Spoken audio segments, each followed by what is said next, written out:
Thank you, Mr. Chairman. Mr. Chairman, ultimately, as we consider threats to the homeland in our annual hearing on that topic with leading members of the executive branch before us, it's important to reflect upon the simple fact that ultimately Americans are quite capable of defending our own soil, our own cultures and communities against foreign invasion or against armed oppression from within.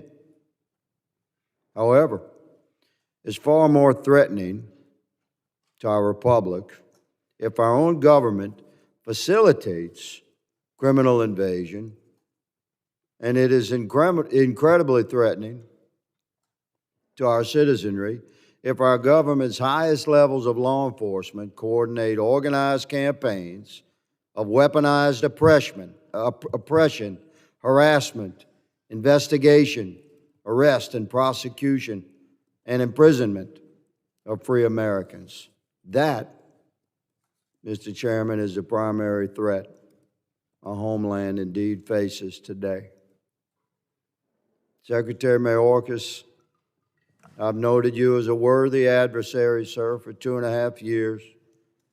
But my issue is not with you today. I'm done with you. I've completed my investigative work. It's quite extensive. I've filed my articles of impeachment against you, and I've provided my investigative work to the appropriate committee. So let me just say that my articles have been filed, and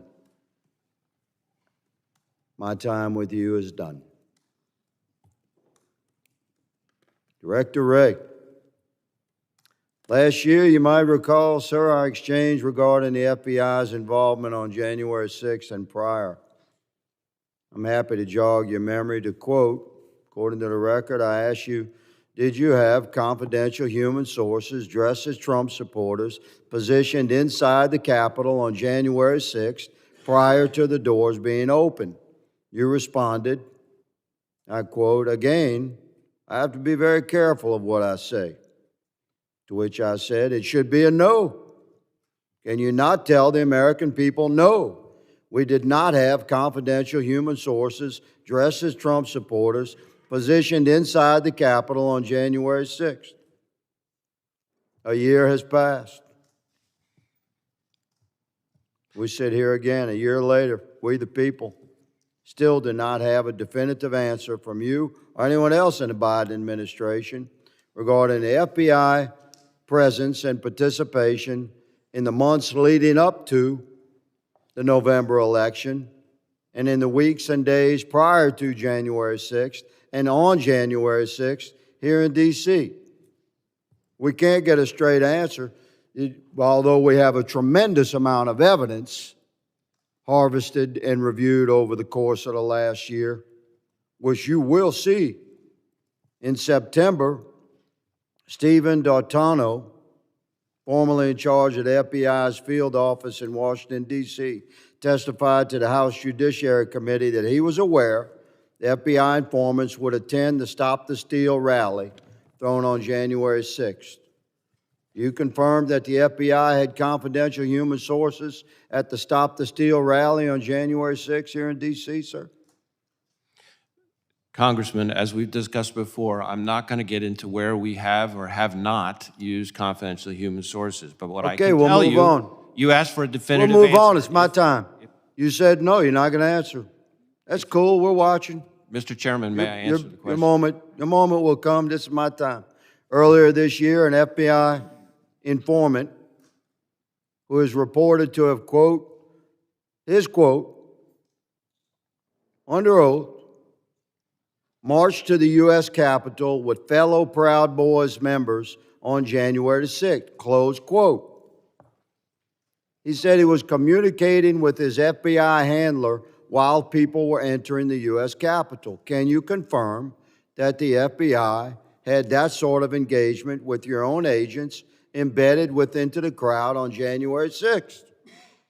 If you are asking whether the violence at the Capitol on January 6th was part of some operation orchestrated by FBI sources and/or agents, the answer is emphatically You're saying not. no? No. You're saying no? Not Okay. violence orchestrated Let's by move FBI on. sources or agents. Are you familiar with, you know what a ghost vehicle is? Director, you're director of the FBI, certainly should. You know what a ghost bus is? A ghost bus? Ghost bus. I'm not sure I've used that term before. Okay. Well, it's pretty common in law enforcement. It's a vehicle that's used for secret purposes. It's painted over. These two buses in the middle here, they were the first to arrive at Union Station on January 6th, 0500. I have all this evidence. I'm showing you a tip of this iceberg. Mr. Chairman, These two buses Mr. are Chairman. painted completely white. point of order. Point of order. Sure. Just run over the time. I understand, but you'll recall that Ms. Jackson Lee's been allowed to go 2 minutes before. I've been very fair in letting people finish their questioning throughout my tenure as chairman, and I'll continue to be fair on that regard. But I will make a note to the members, if you could stay as close within your time as possible. We have a lot of people that want to ask these gentlemen questions. So with that, the gentleman yields.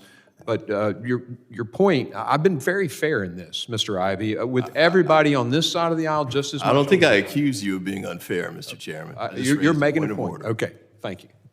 I now recognize Mr. May I Gray. close this statement, Mr. No, Chairman? I think your time is expired, Mr. I note that other members across the aisle have been granted time, and I object to my question being closed. This is a very significant hearing, Mr. Chairman, and these buses are nefarious in nature and were filled with FBI informants dressed as Trump supporters and deployed onto our Capitol on January 6th. Your day is coming, Mr. Mr. Ray. Mr. Higgins. I now recognize Mr. Correa.